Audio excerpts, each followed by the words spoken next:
Very good morning and welcome to our daily devotion. இன்றைக்கி நம்ம பார்க்க போகிறது proverbs chapter 30 verse 10 to 14. So proverbs 30வது அதிகாரம், அதில் 10லேருந்து 14 வசனம் வரைக்கும் பார்க்க போகிறோம். ஸோ இதில் என்ன பற்றி பேசுகிறாங்கன்னா அந்த பேச்சு. ஸோ அகெயின் நிறைய முறை ப்ராவர்ப்ஸை பார்த்துருக்கோம். பேச்சு எவ்வளோ அழிவு கொண்டு வரக்கூடிய ஒரு விஷயம் அண்ட் எவ்வளோ டேஞ்சரஸான ஒரு விஷயம்னு. ஸோ அதை பற்றி பேசுகிறார். அதை பற்றியும் மட்டும் பேசாமல் என்ன பண்ணுறாரு, உங்கள் மோரல் பிளைண்ட்லெஸ். ஸோ நீங்கள் என்ன இருப்பீங்க, அந்த பேச்சை கரெக்டாக நினச்சிட்டு அது தப்பே இல்லாத மாதிரி, அழிவு கொடுக்குற மாதிரி பேச்சை பேசிட்டு தப்பே இல்லாத மாதிரி சில பேர் நினைப்பாங்க. ஸோ அதை பற்றி பேசுகிறாங்க.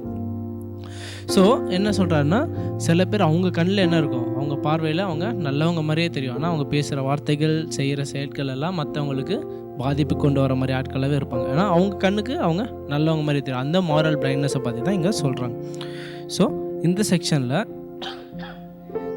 நம்ம ஃபோக்கஸ் பண்ண போகிறது verse 12. So Proverbs chapter 30 verse 12 which says, those who are pure in their own eyes and yet are not cleansed of their filth. சொல்கிறேன், those who are pure in their own eyes but are yet not cleansed of their own filth and yet are not cleansed of their own filth. So இதில் நம்ம எடுக்க போகிற take என்னென்னா, very சிம்பிளாக சொல்லணுன்னா, நம்மளே பார்க்க போது நம்மளுக்கு இருக்க கண்களில் நம்ம சுத்தமாக இருந்தால் என்ன ஆகும், அது நம்மள பிளைண்ட் பண்ணும் from our sense. So self righteous, அந்த பெருமை இருந்தால் நம்ம என்ன பண்ணோம், it blinds us from our sense.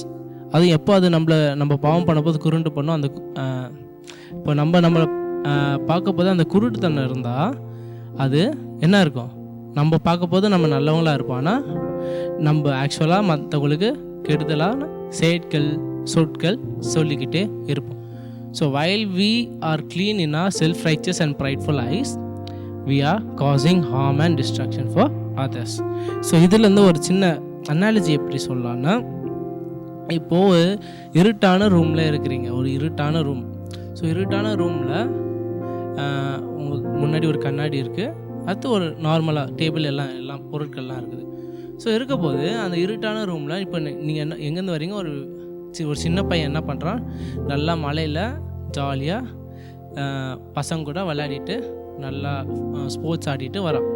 இப்போ வரப்போது அவனுக்கு எப்படி இருக்கும், வேர்வையாக இருக்கும், ப்ளஸ் மலையிலனால நல்லா நனைஞ்சிருப்பான் வேர்வைக்கு மேலே, ப்ளஸ் அந்த சேரு எல்லாம் அவன் ட்ரெஸ்லலாம் இருக்கும் நார்மலாக. ஏன்னா மலையில் விளாட்னா அந்த மாதிரி அழுக்காக தான் வருவாங்க வீட்டுக்கு.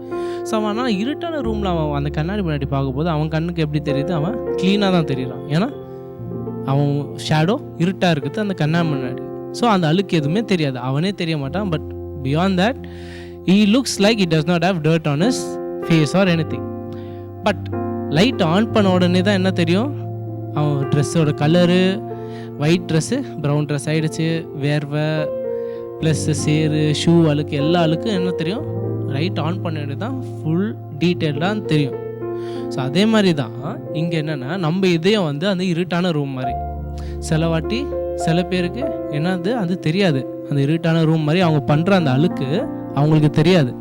அவங்க என்ன நினைப்பாங்க, அதுவும் நான் பண்ணுறது கரெக்டு தான் நினைப்பாங்க. அந்த பையன் என்ன நினைப்பான், கண்ணாடி பார்த்தோ நான் க்ளீனாக தான் இருக்கேன்னு நினச்சிருப்பான். அது மாதிரி நான் பண்ணுறதும் கரெக்டுன்னு தான் சில பேர் என்ன நினைப்பாங்க, அந்த கண்ணாடி மாதிரி பார்த்த மாதிரி அவங்க பண்ணுறது கரெக்டாக நினச்சிட்டு இருப்பாங்க. ஆனால் அந்த வெளிச்சம் ஆன் ஆனோடனே, விச் இஸ் காட்ஸ் வேர்ட், ஆண்டவருடைய கிருபை, ஆண்டவருடைய வார்த்தை, ஆண்டவருடைய ஞானம் நம்மளுக்கு வந்தால் அப்போ நம்மளுக்கு என்ன தெரியும், அந்த வெளிச்சம் வந்த ரூம் மாதிரி அந்த பையனுக்கு லைட் அடித்து அவனுக்கு தெரியுதுல அந்த அழுக்கு மாதிரி. அப்போ தான் என்ன தெரியும், அவங்களுக்குள்ளே இருக்க அழுக்கே அவங்களுக்கு தெரியும். ஆனால் சில பேர் என்ன பண்ண மாட்டாங்க, அதை ஏற்றுக்க மாட்டாங்க. அந்த பெருமையினால் அவங்க என்ன பண்ணுவாங்க, ரைட் ஆஃப்லேயே வச்சுப்பாங்க. அந்த பெருமையினால் என்ன பண்ணுவாங்க, அவங்க ஏற்றுக்கவே மாட்டாங்க, நான் பண்ணுறது தான் கரெக்டுன்னு அந்த திமிரு ப்ரைடோட இருப்பாங்க. ஸோ அதுதான் இங்கே என்ன பண்ணுறாரு, அகோர் வார்ன் பண்ணுறாரு. ஸோ இதை இங்கிலீஷில் என்ன சொல்லுவாங்கன்னா, டோட்டல் டிப்ராவிட்டி, விச் இஸ் நம்ம மாரல் காம்பஸ் பேசிக்லி broken. நம்ம morality is basically blind. So ஆண்டவரோட கிருபை இல்லைன்னா நம்மளுக்கு என்ன தெரியாது, நம்ம பண்ணுறது தப்புன்னு தெரியாது. ஸோ இதுலேருந்து நம்ம என்ன பண்ணலாம் ப்ராக்டிக்கலாக, நான் ஆண்டவரோட கிருபையை கேட்கணும், ஆண்டவரே நான் பண்ணுறது சரியா தவறா, நான் மற்றவங்களுக்கு பாதிப்பு கொண்டு வரேனா இல்லையா, மற்றவங்களுக்கு கெடுதல் செய்கிறேனா இல்லையான்னு தெரியணும். ஏன்னா நம்ம கண்ணுக்கு சரியாக இருந்தாலும் நம்ம இதயம் என்னது, நம்ம முன்னாடி பார்த்த மாதிரி it's tainted heart, we won't know, நம்மளுக்கு தெரியாது. நம்ம இதயத்திலே சொல்லலாம் நான் பண்ணுறது கரெக்ட் தான். But it's always important to ask God for his grace, because without his grace and without his mercy we will not know. நம்ம அன்ஷூர்டாகவே இருப்போம் எப்பவுமே. So that is what I want us to take away. ஒரு சின்ன prayer. Loving Heavenly Father, thank you for this wonderful devotion that you've given to us, Lord. Lord, help me see what I cannot see. Help me feel what I cannot feel.